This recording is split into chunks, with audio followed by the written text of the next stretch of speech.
Bonjour à tous et bienvenue donc pour cette 18e et peut-être dernière, non il en restera encore une.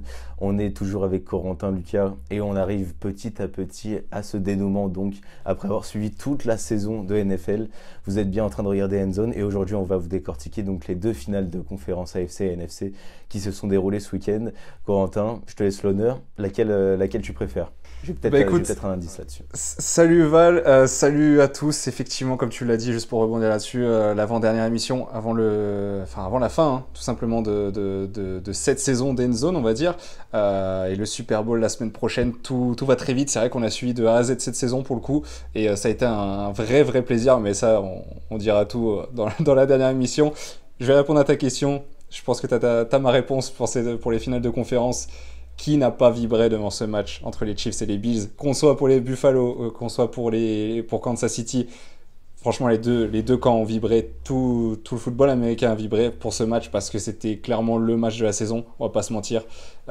C'était le plus attendu des playoffs aussi, au-delà du Super Bowl.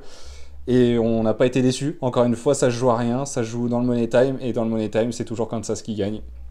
Ça, pour le coup, on n'enlèvera pas ça à Patrick Mahomes et toute sa bande. Donc voilà, victoire, on peut y aller en direct. Hein, victoire 32-29 des Chiefs face aux Bills. C'était sur W9 pour ceux qui l'ont vu, hein, en clair sur W9. Donc franchement, là-dessus, les Français ont été bien gâtés. Et donc, c'est juste exceptionnel ce qu'a réalisé Kansas. Franchement, voilà, ça a été jusqu'au bout de la nuit et ça a été juste monumental.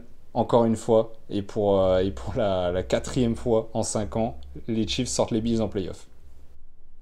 C'est sûr, franchement, que dire à part bravo, quelle régularité, quelle domination, tout simplement, c'est le mot qu'on peut trouver. Donc surtout un grand bravo à Patrick Mahomes qui a encore emmené ses Chiefs et aussi surtout à la défense qui a été quand même sacrément mis à contribution, mais qui a été exemplaire des deux côtés du terrain, hein, que ce soit pour les Bills aussi. Ça s'est rendu compte pour coup et le niveau était tellement élevé que finalement, en fait, Josh Allen n'arrive toujours pas à battre Patrick Mahomes. C'est fou. En playoff, on parle. Ouais, en playoff.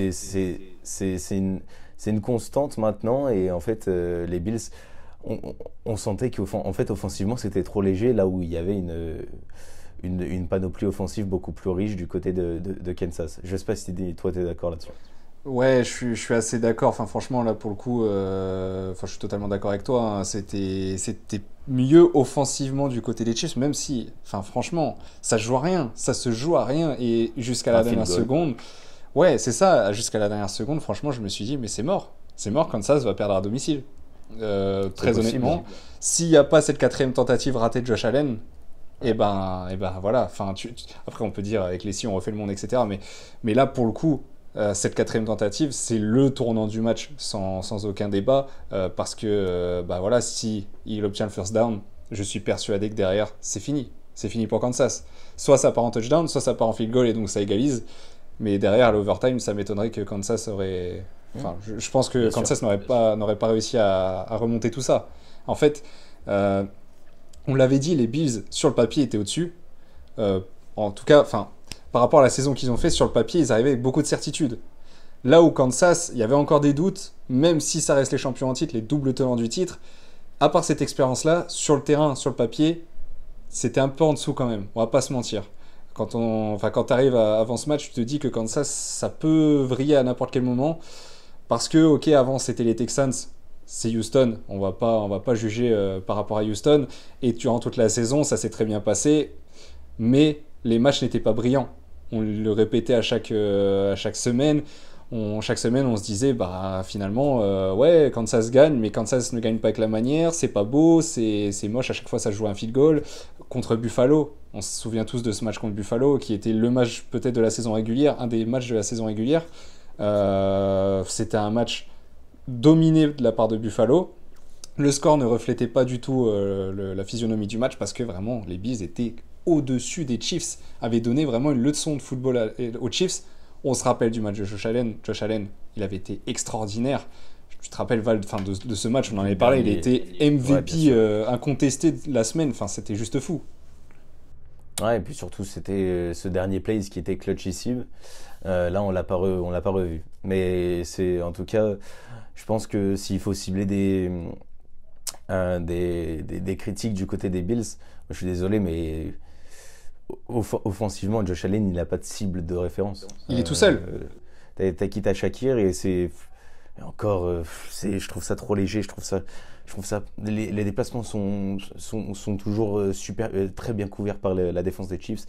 Et c'est pour ça que d'ailleurs on voit déjà des rumeurs de trade. Et à mon avis, que ce soit pour Amari Cooper ne va pas rester à Buffalo dans très longtemps. Je crois il va même pas se faire re-signer.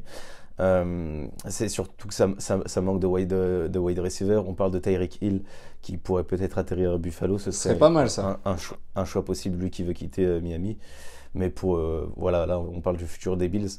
Le présent, c'est qu'ils sont éliminés et que Kansas est bel et bien de retour au Super Bowl pour la 4e fois. Ça dépend en combien de temps tu veux dire, parce que moi sinon la stat c'est 5e fois en 6 ans. Donc ça c'est 4e fois en 5 ans, mais 5e fois en 6 ans. 5e fois en 6 ans, 5e titre AFC en 6 ans, que dire de plus. Il y a juste ce bémol contre les Bengals en 2022. 2021-2022 exactement. Et donc du coup il y a juste ce bémol là, mais sinon c'est vrai que c'est... En fait, t'as envie de dire que c'est une domination, mais cette année ça ne l'est pas.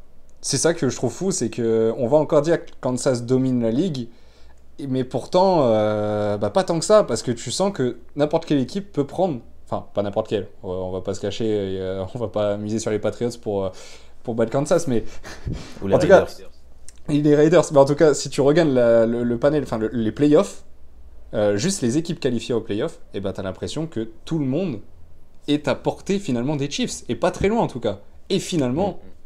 il y a l'expérience qui joue, il y a ce côté, ce Patrick Mahomes qui m'a fait très très peur. On se souvient de cette paire de balles, ce fumble, qui prend dans le 2e quart, je crois, où là je me dis, c'est pas bon de se prendre un fumble à ce moment-là. Et derrière, il prend quand même ses responsabilités, il nous sort un plutôt bon match, encore une fois. Josh Allen derrière, comme tu l'as dit, on va revenir à ce problème-là. Ça manque de receveurs, comme tu l'as dit. C'est indéniable que pour moi, le tournant de ce qui a fait perdre les Buffalo Bills, c'est ce manque de receveurs. Josh Allen est tout seul en attaque. Il est tout seul. Enfin, je trouve ça fou en fait d'arriver en finale de conf avec une attaque aussi faible finalement, avec un Josh Allen qui est au-dessus du lot, mais qui doit porter un peu comme Jayden Daniels en fait. Jayden Daniels avec les Commanders, ça a été la même. Il a porté cette équipe à lui tout seul. J'ai un peu l'impression que c'est ça. L'avantage, c'est que les Bills ont une défense. Donc ça, c'est indéniable aussi. Les Chiefs, de l'autre côté, je vais en parler après, mais ils ont pu compter sur un grand receveur, un nouveau grand receveur, Xavier Worthy, qui a juste été monstrueux. Mais tu vois, pour conclure un petit peu sur ce match-là, en fait, tu sens très bien qu'en fin de 4e quart, c'est pas Kansas qui a... Même si Kansas n'a pas la possession, c'est pas Kansas qui a la pression. C'est Josh Allen, c'est les Bills qui doivent faire le play, parce que s'ils savent que là ils perdent la balle, après à Arrowhead ça blague pas et ça va confirmer tranquillement. Tu sais bien qu'il y a la capacité et il y a les compétences nécessaires. Mais Val, tu l'as vu directement déjà dans le premier quart, au coup d'envoi, la pression qu'avaient les Bills par rapport à l'Arrowhead Stadium. Tu vois, au tout début, on ressent le premier drive des Bills est catastrophique à cause de cette pression des supporters qui est autour, du bruit. Je crois qu'ils ont le record de décibels dans la NFL, donc c'est pour dire. Et donc déjà, tu as cette pression-là. Et comme tu l'as dit, dans le 4e quart, pour moi, si Josh Allen rate cette 4e tentative, c'est la pression. C'est la pression qui joue ça. C'est tout simplement vraiment le moment où il fallait être clutch, et c'est surtout là où on se disait en fait c'est là où c'est là où on reconnaît les grands joueurs, quand ils prennent leurs responsabilités, quand ils font les bons plays, les bonnes décisions. Ça reste un grand joueur quand même. Je dis pas le contraire, mais on parle de moments cruciaux. Tu vois, c'est comme dans le foot ou dans n'importe quel sport. Il y a des joueurs qui sont très bons, ça y a pas de souci, mais qu'on voit moins en temps de grands matchs ou en temps de moments importants. Et la conclusion, c'est que Josh Allen perd une nouvelle fois son duel contre Mahomes et les Chiefs. C'est un peu réducteur de résumer à ça, mais est-ce qu'il a finalement l'étoffe d'un gars qui peut emmener une équipe au Super Bowl? Après, tu vois, c'est là où je me dis quand même que c'est cruel. C'est cruel parce qu'on en arrive à débattre du fait que Josh Allen n'aura peut-être jamais de Super Bowl dans sa carrière. Enfin, là, je crois qu'il a déjà 30 ans. On sait qu'une carrière en NFL, enfin en football américain, c'est pas non plus comme au football, on peut viser jusqu'à 20 ans. Tu t'arrêtes vite.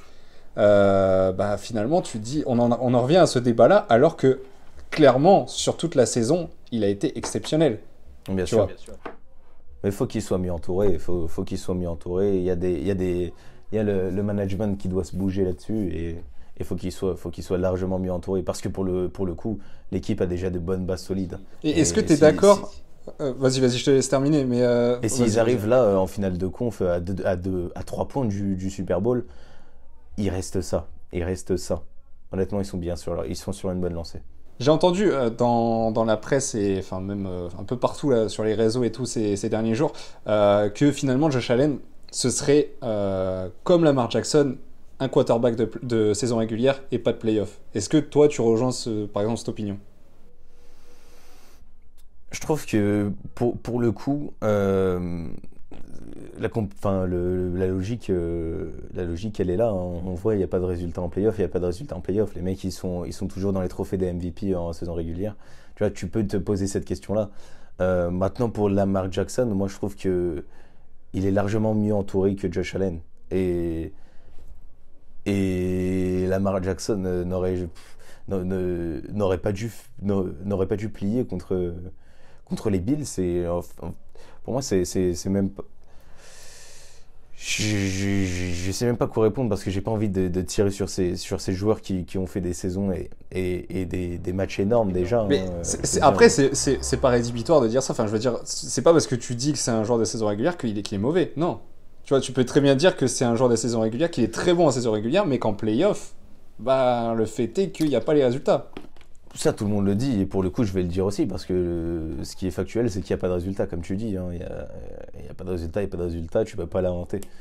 Il y en a un autre où, par contre, c'est comme Dak Prescott qui avait souvent cette étiquette-là, où là, il y en avait un autre, mais qui a peut-être un peu plus confirmé, c'est Jalen Hurts, dont Ouais, on risque là de pour le coup. reparler. Là pour le coup belle transition. Hein. Allez on y va. Je l'ai taffé, celle-là. Ah, On part du côté allez de Philadelphie, magnifique.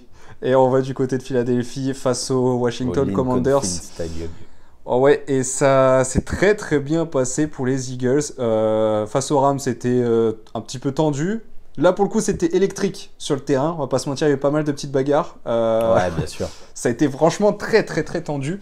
Et Jay Brown, surtout, qui était mêlé à pas mal d'embrouilles. Mais finalement, Philly s'impose tranquillement, 55-23. Il colle un score.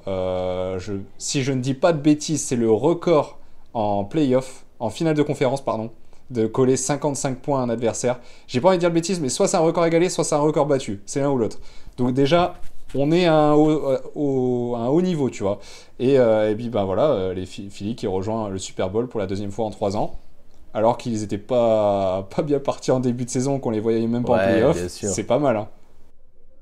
Bien sûr, j'y pensais tout à l'heure. Je me disais, on les a dézingués en début de saison et nous y revoilà. Mais honnêtement, quand tu vois du côté de la NFC, c'est logique en fait. Honnêtement, ils sont juste impressionnants.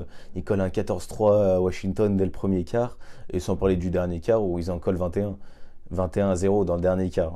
Donc, pour Philly. On se souvient, on va en parler après du touchdown de Saquon Barkley, c'est de l'insolence. Il y a un Mais moment donné, aussitôt dans le match, hein. Premier play. ouais, premier plays, Barkley qui nous cale une course de malade mental. Enfin, Barkley, j'ai dit Barkley, Barkley qui nous cale une course de malade mental. Pardon, mais voilà, c'est vraiment insolent. Les Eagles ont été largement au-dessus. Les Commanders y ont cru un petit peu quand ils ont commencé à revenir et tout, mais enfin là, il y avait un monde d'écart. Après, il y avait aussi cette pression. Je l'ai vu, tu vois, comme les Bees, ça s'est encore plus vu du côté de Washington. La pression de cette finale de conf. On va pas se mentir que Ouais. ça faisait très longtemps qu'ils l'avaient pas vécu, ça aussi, hein, depuis 91, si je dis pas de bêtises. Depuis 91, t'avais pas accédé à cette finale de conférence. En plus de ça, t'as que des jeunes joueurs qui n'ont pas du tout d'expérience. Donc franchement, déjà chapeau d'être arrivé là, mais ça s'est vu en tout cas ce manque d'expérience. Exactement, t'es à Philly dans l'une des ambiances les plus électriques, hein. On sait très bien comment ça se passe là-bas en Pennsylvanie. Mais c'est juste, il y avait une classe d'écart. À noter un Jaden Daniels qui a pu faire ce qu'il a pu, 29 sur 48 notamment à la passe et 255 yards. Mais la marche était trop haute. Honnêtement, voilà, c'est Flo qui avait pris le pari fou de pronostiquer Washington dans ce match-là. Honnêtement, elle aurait pu très bien jouer les troubles faites, mais on l'avait dit, hein, à la course, ça va pas blaguer, il y en a un qui s'est régalé. C'est ça, en fait, la clé, encore une fois, ça a été la course. Et comme j'ai envie de dire, toute la saison du côté des Eagles. Et encore une fois, on va y revenir, on en a déjà parlé dans une autre émission, mais ce tournant, c'est ce match face aux Saints en saison régulière. On va pas se mentir. Le quatrième match, le quatrième week de saison régulière, si je ne dis pas de bêtises, c'est le 3 ou 4e, où les Eagles sont en négatif, ils sont en 1-2. Très mauvais début de saison, il y a beaucoup de remises en question. Nous, les premiers, on les taille dans les émissions. Et là, ils nous sortent un match face aux Saints calamiteux, mais sauvé par Saquon Barkley, qui commence à se révéler aux yeux du grand public. Et derrière, il nous lâche la saison qu'il nous lâche, avec nommé au trophée de MVP, plus de 2 milliards à la course. Et aujourd'hui, c'est lui qui amène clairement les Eagles au Super Bowl. On va pas se mentir que, voilà, on disait en off avec Flo et toi, que c'était vraiment Philadelphie-Barkley, dans le sens où vraiment cette équipe tourne autour de Saquon Barkley d'une manière extraordinaire. Et si Jalen Hurts a fait un grand match, pour moi, c'est aussi grâce à lui. Et on peut aussi en parler de Jalen Hurts, on va en parler après, mais toute cette équipe est si bien rodée que finalement, on va peut-être venir parler rapidement de ce Super Bowl, mais le statut de favori, j'ai du mal à le décerner. Et c'est tant mieux.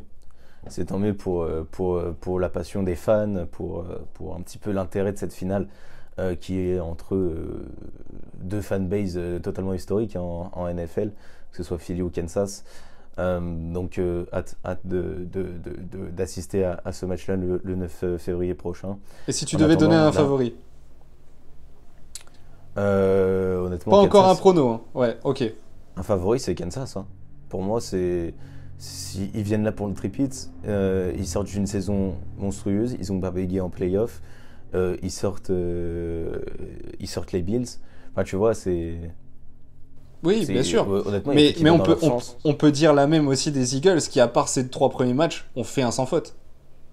Tu vois.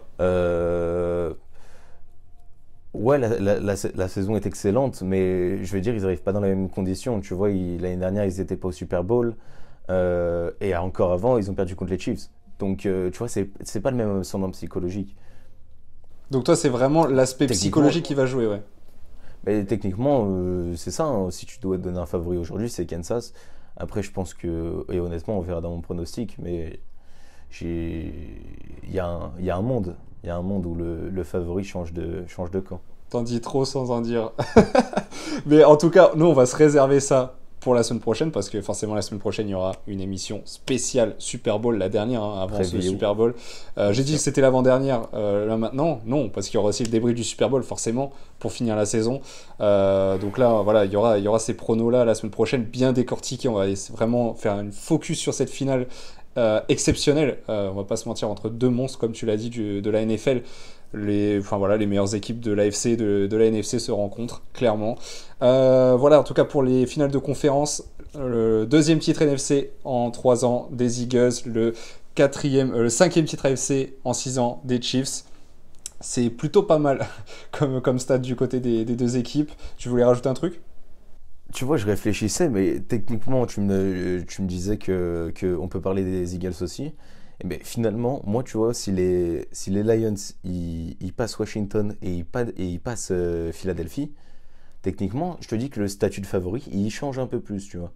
Genre, parce que la saison est constante, et surtout, genre, des Lions, je parle, et si les Lions sortent les Eagles avant, tu vois, c'est un statement. Tu vois, là, les Eagles, ils sortent les Commanders. Avec des si, tu refais le monde aussi. Qui a pas trop Non, mais je te parle tu vois, pour mettre en contexte. Ouais, Ouais. j'arrête d'en dire trop. On passe à notre MVP ou l'action du week. Exactement. On passe à l'action du week, enfin C'est l'action des parti. finales de Et on a la conférence. même. Et on a la même, c'est ça qui est beau. Enfin non, pas pour finir, parce qu'on aura aussi l'action du Super Bowl, hein, on va pas se mentir. Peut-être qu'on sera pas d'accord sur cette action-là. Mais en tout cas, sur celle-là, on Non. est d'accord, parce qu'elle a été juste folle. Je vais pas te mentir, hein. Je l'ai regardé en direct, le match, je me suis levé. Je me suis levé, j'ai halluciné de ça, parce qu'en fait, c'est... On va y aller hein, directement. C'est ce touchdown monumental de Saquon Barkley. On est dans le premier quart, le premier drive de cette rencontre entre les Eagles et Commanders.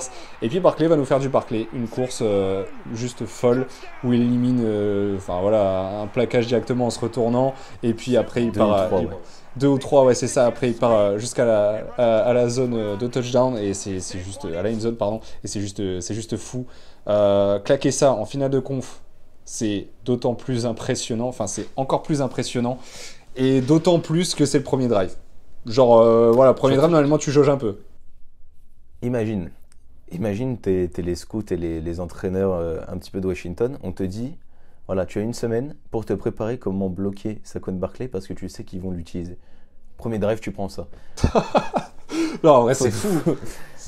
C'est fou. Et puis surtout, forcément, après tu te dis ah ouais d'accord, bon bah tu vois ça part mal en fait pour Washington qui devait En vrai, ça a été le un plus tournant possible. déjà, hein. Ça a été un tournant Bah, du bien match. sûr, mais bien sûr que tu le veuilles ou non, premier drive tu prends ça et puis il finira le match avec 3 touchdowns à la course et 118 yards, donc c'est une démantélation en lieu et place publique. Ah, clairement. Franchement, là, Saquon a été juste fou. Et puis à la fin, en plus, il a offert à son remplaçant, son running back remplaçant, du temps de jeu. Et puis il était tout aussi fou quand il a marqué son premier touchdown. C'était un running back rookie. Alors, je n'ai plus le nom, mais c'est le running back rookie. Shipley. Shipley. Bien joué, Val. Des Eagles, et c'était son premier touchdown en plus. Donc, franchement, la fête était encore plus belle du côté de Philly.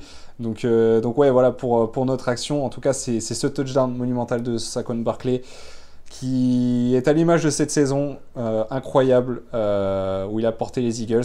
Et clairement, il est arrivé, il a pris le ballon, il a dit bon, ok, les gars, premier drive, je vous fais ça, vous allez me suivre derrière. C'est fou en vrai, Val. Ah, c'est sûr. Et puis après, à noter aussi le très bon match de Jalen Hurts qui est aussi à 3 touchdowns. Mais non, Barkley, pour le coup, je trouve que, comme tu disais, c'était un tournant, hein. Honnêtement, c'est un tournant où il est. En fait, moi, je pars du principe où, ouais, comme je disais tout à l'heure, tu t'entraînes toute une semaine à bloquer un homme que tu sais qu'il va être une menace, la première menace offensive de l'équipe. Bah, premier drive, tu l'arrêtes pas, c'est compliqué. Et c'est là où tu vois, en vrai, pour revenir sur le match, bah, j'en veux à cette défense des Commanders qui, pour moi, n'a pas fait le job. C'est-à-dire que tu savais, franchement, que On Saquon. savait. Tout le monde savait qu'ils allaient utiliser Saquon Barkley à gogo, et pourtant, ils n'ont pas réussi à le bloquer. Là où les Rams ont quand même réussi un tout petit peu à le museler, mais enfin, c'est un tout petit peu, hein. Là, pour le coup, pas du tout. Enfin, quand tu arrives à claquer 3 touchdowns, c'est fou. Mais on savait aussi, on l'avait dit en preview, que c'était l'une des pires équipes de la ligue pour contrer les rushs de ses adversaires. Donc effectivement, grosse performance et on est obligé de la souligner parce que c'est un place qui résume très bien la domination de Philly contre les Commanders en finale de conférence. Exactement, et on passe direct à notre MVP. Tu m'as fait une petite transition tout à l'heure avec Jalen Hurts, et bah tu vas y aller directement, ton MVP des finales de conférence. Et ben on retourne au Lincoln Field Stadium avec Jalen Hurts. Voilà, bon, on va pas se mentir, j'aurais pu tout autant donner du crédit à Saquon Barkley. Mais je trouve qu'on lui en a quand même donné beaucoup. Et on a taillé Jalen Hurts, faut pas l'oublier. Pour aussi oublier de souligner l'importance et surtout la régularité folle qu'il a en ce moment. Il est bon, il est très bon et il fait les bons plays. 20 sur 28 à la passe, 246 yards, 3 touchdowns, 1 lancé et 2 à la course. Du Jalen Hurts dans le texte, mais du Jalen Hurts en finale de conférence, donc ça c'est très important. Petite alerte à la cheville, on l'avait dit. Maintenant, il a du temps pour récupérer et on l'espère qu'il sera à 100% contre Kansas. Parce que s'il n'est pas à 100%, là, ça risque d'être compliqué. Non, a priori, il sera à 100% contre Kansas. Franchement, c'était surtout ce match. En fait, on avait beaucoup d'interrogations. On s'était même dit, mais est-ce qu'il va jouer? Finalement, ils l'ont mis titulaire, mais on s'est dit, mais il va être. Enfin, c'est pas possible, quoi. Physiquement, il va pas pouvoir y arriver. Il nous claque des touchdowns à la course. Enfin, tu vois, c'était insolent quand même. C'est bon, et en fait, toute l'équipe dans sa régularité, dans sa continuité a été bonne autour de lui. Un Brown qui a claqué son petit touchdown aussi, Dallas Goedert aussi excellent. Et Brown, mine de rien, il a fait sortir du match quelques défenseurs des Commanders. Et je pense que s'ils arrivent à... Mais on les voit, hein, clairement, ils cherchaient la bagarre, ils n'étaient pas là pour faire les tendres. Et c'est ça qui ont peut-être fait sortir cette équipe un petit peu en manque d'expérience. Là où peut-être ils essaieront de faire ça contre Kansas. Et à mon avis, ils useront de ça parce que c'est un petit peu la mentalité de Philly. Exactement. En tout cas, voilà pour Jalen Hurts, c'est juste fou. Je te rejoins sur le fait que vraiment, il faut en parler de temps en temps de cet homme parce que oui, il y a Saquon Barkley, mais il y a aussi Jalen Hurts. Les deux, l'un ne va pas sans l'autre. J'ai l'impression cette saison. Et pour le coup, c'est vrai qu'on avait beaucoup critiqué Jalen Hurts sur les premiers matchs de la saison. À juste titre, parce qu'il était pas bon, il était très mauvais. Ouais. Il y a eu beaucoup de doutes à propos de lui. Je me rappelle dans la presse, on disait déjà, mais il faut s'en séparer, c'est Bien plus sûr. possible, Jalen Hurts. Et là, il arrive, il porte ce maillot fièrement de Philadelphie. Il arrive au Super Bowl pour la deuxième fois en 3 ans. Et du coup, on le remet sur la table des grands quarterbacks de la NFL. Parce que finalement, il arrive à emmener son équipe 2 fois en finale. Faut pas oublier qu'il est encore jeune, hein, il a encore une bonne partie de sa carrière. On sait qu'il est de la classe de la draft 2019-2020. Donc, non, pour le coup, il y a encore du temps devant lui. Et puis, on a donné du crédit à un quarterback. Et tout à l'heure, on critiquait les wide receivers de Buffalo. Je pense qu'il y a un wide receiver qui t'a tapé dans l'œil dans ce même match et il n'était pas du côté de Buffalo. Pop, il était extraordinaire. Il était du côté de Kansas City. C'est Xavier Worthy. Franchement, extraordinaire, mais quel match de fou. Pour moi, c'est le facteur X de cette victoire de Kansas. C'est pas Patrick Mahomes, c'est encore moins Travis Kelce qui a été fantomatique dans ce match. Et pour moi, ouais, c'est vraiment Xavier Worthy qui a fait le taf, clairement. Juste pour donner ses stats, 2 courses pour 16 yards, 6 réceptions pour 85 yards et 1 touchdown. Et on s'en rappelle tous de ce touchdown, il est magnifique. 14,2 yards de moyenne à la réception. C'est plutôt pas mal quand même comme statistique.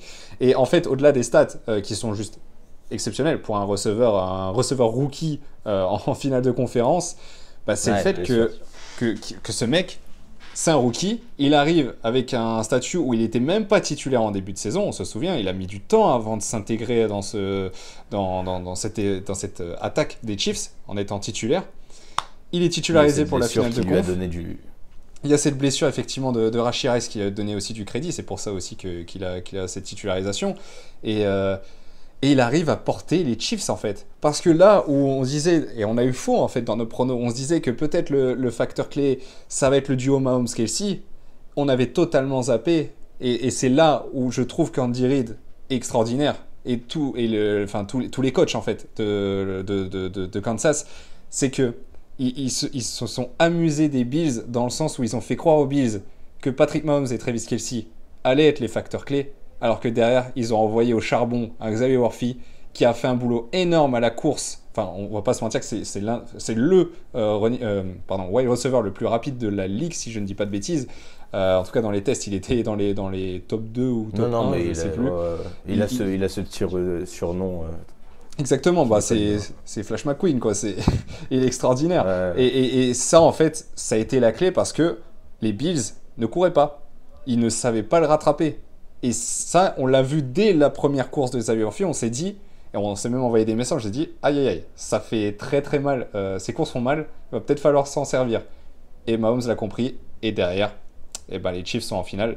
Et pour moi, c'est grâce en partie à cet homme. Je sais pas ce que tu as pensé de ce match de Xavier Worthy, mais franchement, ça a été extraordinaire.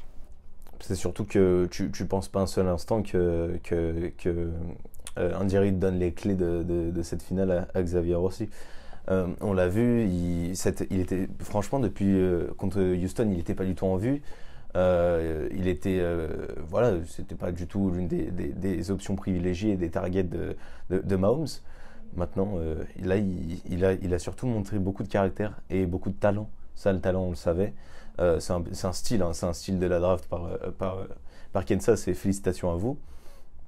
Mais surtout, ça peut être fatal pour les Eagles en lieu et place du Super Bowl s'ils continuent comme ça. Bah, je pense que face aux Eagles, ce sera différent, dans le sens où les Eagles sont, je pense, plus préparés défensivement que les Bills.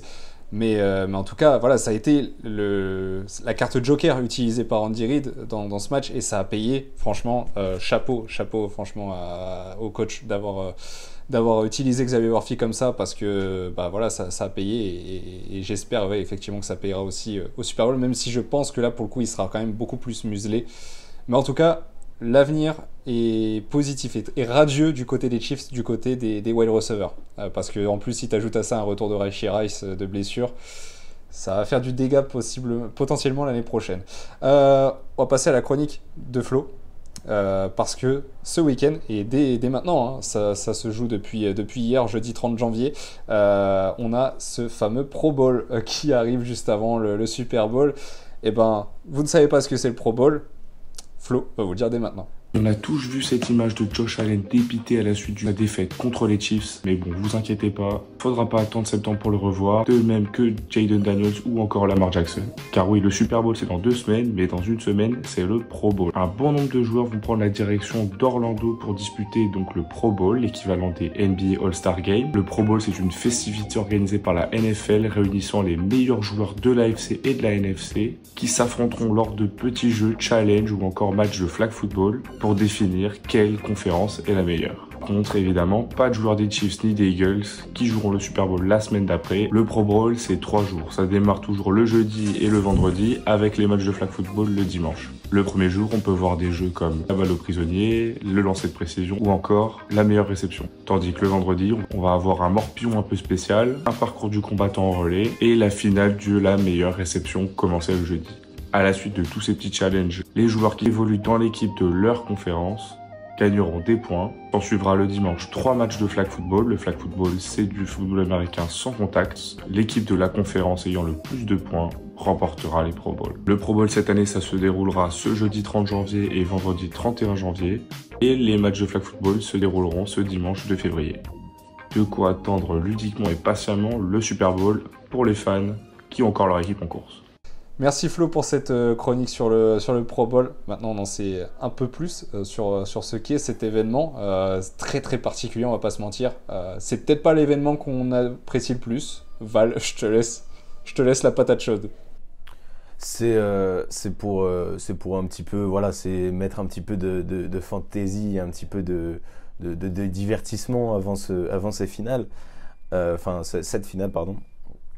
Le Pro Bowl, c'est un peu comme le All-Star Game au basket. On va y croiser des stars, mais bon, est-ce que ça va être en moins bon je pense que non, mais c'est ça. C'est bon. Après, chacun est libre de regarder. Est-ce que les amateurs de NFL vont regarder ça? On va être friands de highlights. Après, est-ce qu'on va regarder ça tout du long du week-end? On va gentiment déguster ces petits highlights en attendant de se retrouver au Caesars Palace à la Nouvelle-Orléans. Pour ce qui est du Pro Bowl, ça se déroule, donc tu l'as dit, du 30 janvier au 2 février, et ce sera à Orlando. Donc si jamais dans nos followers vous êtes à Orlando, n'hésitez pas à passer un tour là-bas. Bah, je pense qu'il n'y aura pas foule en tout cas avant les matchs de flag football, donc vous pouvez y aller. Bah ouais, d'avoir en fait... Pardon, hein, mais je pense que je regarderai juste le dernier match de flag. Sinon, le reste ne m'intéresse pas du tout. Et je pense que beaucoup de fans sont dans ce cas-là. Tu vas même pas voir les stars parce qu'au final, ils vont même pas participer à la moitié des exhibitions. Donc déjà, tu vas être déçu. Enfin, tu vois, contrairement au All-Star Game où vraiment t'attends ce match parce que t'as les titulaires et tout. Enfin, tu vois, c'est un vrai match pour le coup. Ouais. Là déjà, c'est pas un vrai match de football américain.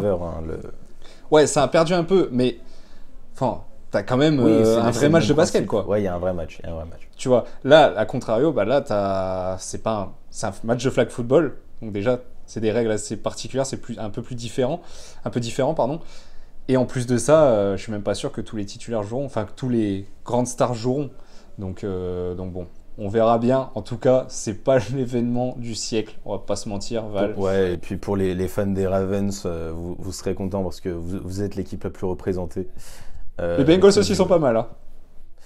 Il y en a que trois. Il y a Joe Burrow, Ja'Marr Chase et Hendrickson en défense. Tu vois, j'ai juste à te dire. T'as dit, je me rappelle un petit message que tu m'avais envoyé en me disant, regarde, Patrick Mahomes n'est pas sélectionné pour le Pro Bowl, en se moquant un petit peu. Et je t'avais dit, c'est normal, il va se préserver pour le Super Bowl. On y est. Nous y sommes. Je te rappelle que Tom Brady et Joe Burrow sont les seuls quarterbacks à avoir éliminé Patrick Mahomes en playoff. Bon. Alors,